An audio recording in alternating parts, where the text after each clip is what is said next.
जाएगा, दोनों मिला के ना? नहीं, एक टाइम का 1.5 घंटा आराम से। तो अभी बच जाएगा, कितना बचेगा? कम से कम पौना 40 इसका क्या उपयोग करेंगे? पढ़ाई करेंगे। हाँ, अच्छा, एक काम कर सकते हैं मेरे लिए? हाँ समय बचता है तो कम से कम 15 मिनट योगा करेंगे? हाँ करेंगे जरूर नहीं करेंगे? करेंगे मुश्किल काम है, करेंगे जरूर करेंगे। खुद को करना पड़ता है।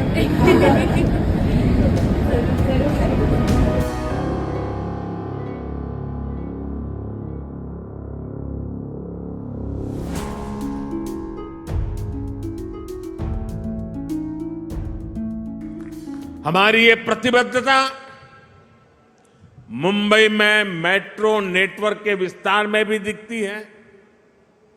2014 तक मुंबई में सिर्फ 10-11 किलोमीटर तक मेट्रो चलती थी।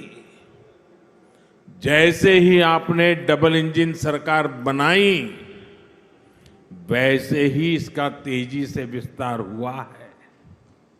कुछ समय के लिए काम धीमा जरूर हुआ, लेकिन शिंदे जी और देवेंद्र जी की जोड़ी के आते ही अब फिर तेजी से काम होने लगा है।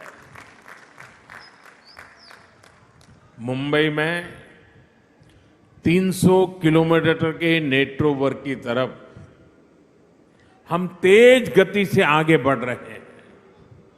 साथियों, आज देश भर में रेलवे को आधुनिक बनाने के लिए मिशन मोड पर काम चल रहा है। मुंबई लोकल और महाराष्ट्र की रेल कनेक्टिविटी को भी इससे फायदा हो रहा है। डबल इंजन सरकार सामान्य मानवी को भी वही आधुनिक सुविधा, वही साफ सफाई, उसी तेज रफ्तार का अनुभव देना चाहती है जो कभी साधन संपन्न लोगों को ही मिलती थी। इसलिए आज रेलवे स्टेशनों को भी एयरपोर्ट की तरह ही विकसित किया जा रहा है।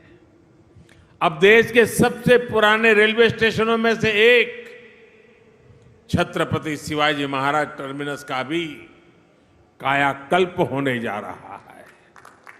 हमारी ये धरोहर अब 21वीं सदी के भारत की शान के रूप में भी विकसित होने जा रहा है।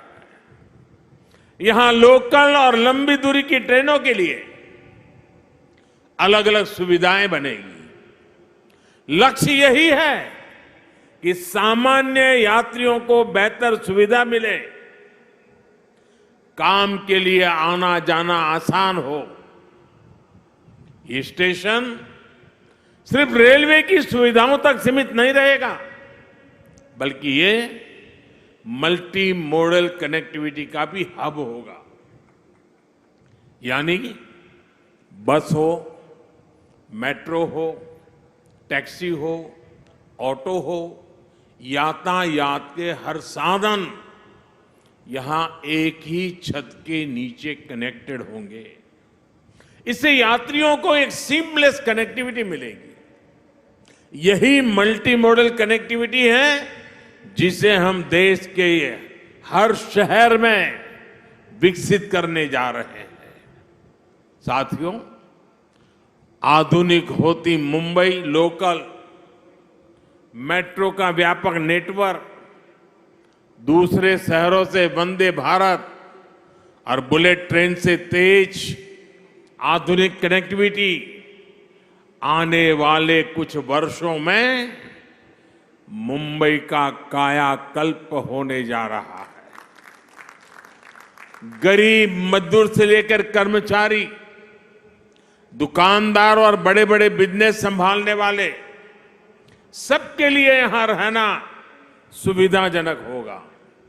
यहां तक कि आसपास के जिलों से भी मुंबई आना जाना भी सुलभ होने वाला है।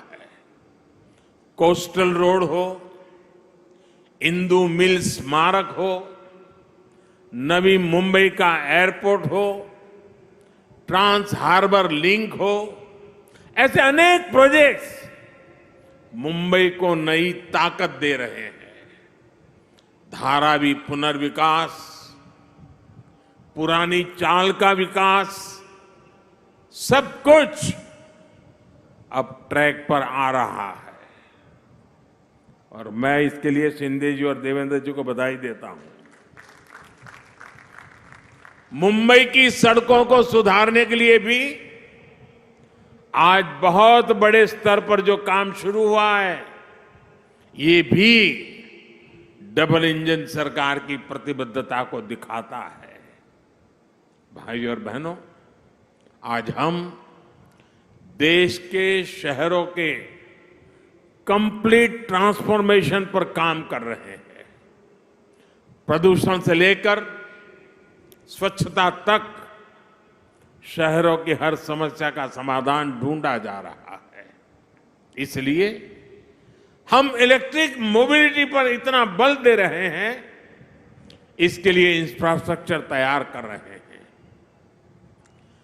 बायोफ्यूल आधारित ट्रांसपोर्ट सिस्टम हम तेजी से लाना चाहते हैं।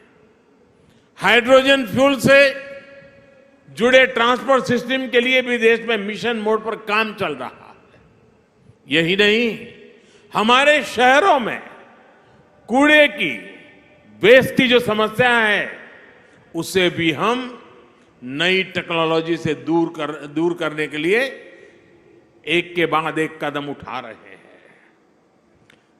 वेस्ट टू वेल्थ का बहुत बड़ा अभियान देश में चल रहा है। नदियों में गंदा पानी ना मिले, इसके लिए वाटर ट्रीटमेंट प्लांट लगाए जा रहे हैं। साथियों, शहरों के विकास के लिए देश के पास सामर्थ्य की और राजनीति की इच्छा शक्ति की किसी भी चीज की कमी नहीं है। लेकिन हमें एक बात और समझनी होगी। मुंबई जैसे शहर में प्रोजेक्ट को तब तक तेजी से नहीं उतारा जा सकता जब तक स्थानीय निकाय की प्राथमिकता भी तेज विकास की ना हो। जब राज्य में विकास के लिए समर्पित सरकार होती है, जब शहरों में सुशासन के लिए समर्पित शासन होता है, तभी ये काम तेजी से जमीन पर उतर पाते हैं। इसलिए मुंबई के विकास में स्थानीय निकाय की भूमिका बहुत बड़ी है। मुंबई के विकास के लिए बजट की कोई कमी नहीं है। बस मुंबई के हक का पैसा सही जगह पे लगना चाहिए। अगर वो भ्रष्टाचार में लगेगा, पैसा बैंकों की तिजोरी में बंद पड़ा रहेगा, विकास के काम को रोकने की प्रवृत्ति होगी, तो फिर मुंबई का भविष्य उज्जवल कैसे होगा? मुंबई के लोग, यहां के सामान्य जन परेशानियां झेलते रहे, ये शहर विकास के लिए तरसता रहे। ये स्थिति 21वीं सदी के भारत में कभी भी स्वीकार्य नहीं हो सकती है और शिवाजी महाराज के महाराष्ट्र में तो कभी नहीं हो सकती है। मैं मुंबई के लोगों की हर परेशानी को समझते हुए बहुत बड़ी जिम्मेवारी के साथ इस बात को रख रहा हूं। भाजपा की सरकार हो, एनडीए की सरकार हो, कभी विकास के आगे राजनीति को नहीं आने देती। विकास हमारे लिए सबसे बड़ी प्राथमिकता है।